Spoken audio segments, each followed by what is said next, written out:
We were on an island off the coast of Maine on a family retreat I'd been assisting with. A camp for both parents as well as their kids, if you will.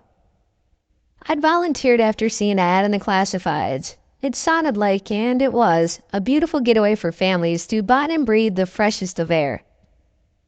There were a few dozen families staying there to try a nature-filled and communal trip to enrich their children's lives. A sort of escape from the turmoil of the city and the suburbs.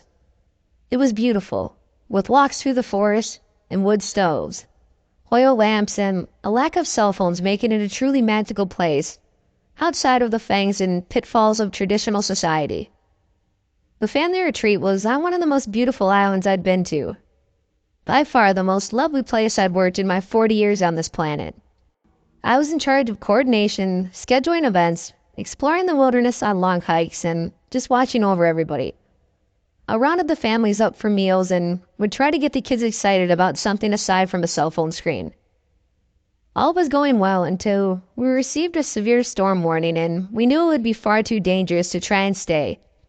And we had no choice but to evacuate the island and head inland to Maine. We gathered into a tiny ferry, singing folk songs and eating chips as we rowed the choppy waters back to safety on the Rockland of Maine. Do you ever leave the house without your wallet or your keys and you feel naked or exposed? It's a subtle feeling, but it's unmistakable. The dark recesses of your mind yell and wave arms to signal that you're forgetting something you need, and it's almost like a sixth sense, a nagging of your psyche to become whole again. This is what I felt in the following months, with no understanding why. I confirmed with all the families, and every child was accounted for by their parents. Years passed, but this tugging at my well-being would not subside, and I eventually decided to go back to the island to finally put this feeling at rest.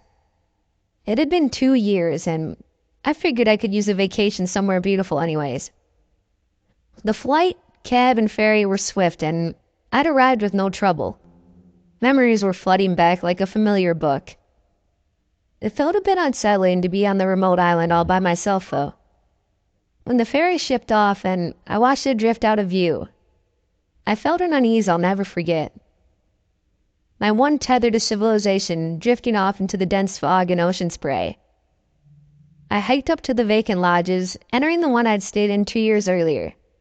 I unpacked and cooked up some of the canned soup I brought on the wood stove and tried to breathe deeply and relax, watching my cell phone battery dwindle to 25% as the sky darkened into the evening. I loaded the wood stove with more firewood and lit the oil lamp, pacified by the ever-present rustic calm that inhabited this magical island.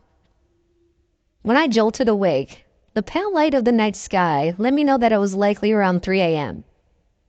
But I chose not to check my phone as there was no way to charge it and I need to save battery. I heard it this time. Fully awake in my cabin on the empty island, the peculiar moan and a high pitch that was unmistakably that of a small child. My eyes widened and I quickly dressed and grabbed my flashlight, unable to yet truly perceive what I was dreading. I'd left somebody behind. The night chill seeped between my socks and boots as I hiked in the direction of the freakish moan. The dead of night was shadowed in a cold blue. No light pollution aside from the freckles of stars above in the black sky. I stepped over layers of pine needles and twigs headed towards the cabin I recognized as the source of the sound. I opened the heavy wooden door and saw his back. A half-naked child was facing the window. I called out, "Hello?" And he slowly spun around. He looked sick, visibly shaken, but shockingly he was alive.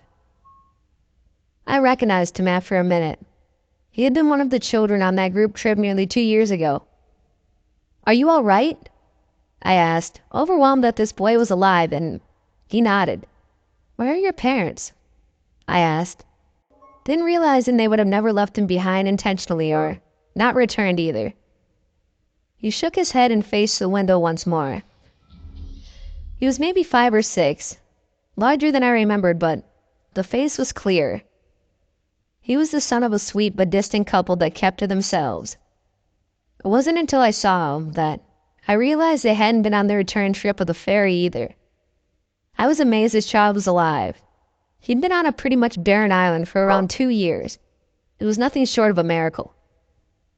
I asked him if he was hungry and he shook his head no. I found a food button, he said plainly, as if it was a common household accessory. I press it and food comes. I shook my head in disbelief and said, "Excuse me?" He just gazed out the window and said, "When I'm hungry, I press the button and food comes," in his soft, high voice. I was confused at why nobody would just take him off the island. A bit shocked that someone was bringing him food whenever he was hungry. The commute to the island took over an hour. This just didn't make any sense. "Can I see this food button?" I asked, unable to grasp what he exactly meant. The boy just nodded and walked out of the cabin.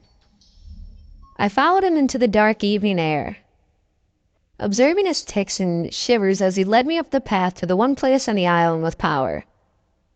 The station was used for emergencies. I used it to organize the evacuation on the island a few years ago. I followed the boy as he entered the lodge and walked over to the radio station, pointing at it with a shaky arm. It was then that I smelled the decay. I knew something was wrong. I just had no idea how wrong until I saw the jagged shapes and the shadows of the adjacent room. They were barely visible, but there was no doubt in my mind that they were human remains, stripped of nearly every inch of meat except for a few strands of cartilage and chewed muscle. Dread poured over me, and I slowly stepped backwards to the door as he said, "I didn't use it this time, and food came anyways." And he began to walk towards me with hungry eyes. I never hit a kid before, but I hope you can forgive my trespass in this scenario as the kid charged towards me, ravenous and wild-eyed. He bit deep into my thigh before I was able to react. He went down with 2 punches, and I was able to tie him up with some bungees I'd brought on the trip back in the past. I waited on that lonely dock until sunrise, when the ferry eventually came. There were dozens of wrecked ships in various states of abandon floating around and crashed ashore on that island.